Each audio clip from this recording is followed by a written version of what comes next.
Everybody always asks, like, what was the best decade for horror? Fuck that. What was the best year for horror? Standalone year. I don't know if I can say this with 100% certainty, but for me, 2012 is a very strong contender. Mostly because three of my favorite horror movies ever in existence came out in 2012. And I find them all to be very underrated and they really flew under the radar when they came out. And I call them my big three of 2012. And they're American Mary, Excision, and The Bay. Three absolute fucking bangers that I love like more than life itself. On top of that, one of the handful of movies to ever truly scare me to my fucking core came out in 2012, and that's The Possession. This movie shook me so hard I did not sleep for fucking weeks, and I'm still scared of Dybbuk boxes because of it. And then on top of that, we have a movie who surely scared a whole lot of fucking people. Scientifically proven, and of course that's Sinister. I feel like this movie was a game changer for the genre. Like, this was like a turning point. Like, between 2010 to 2013, it was Insidious, Sinister, The Conjuring, and I feel like those three together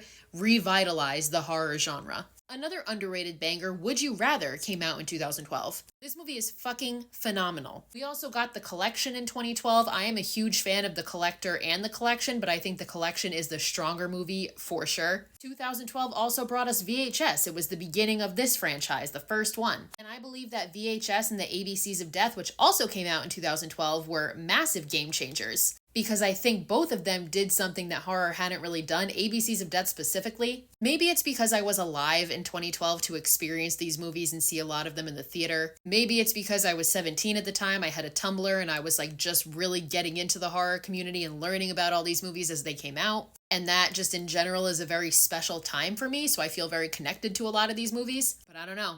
I think this might have been the best year for horror we've had yet.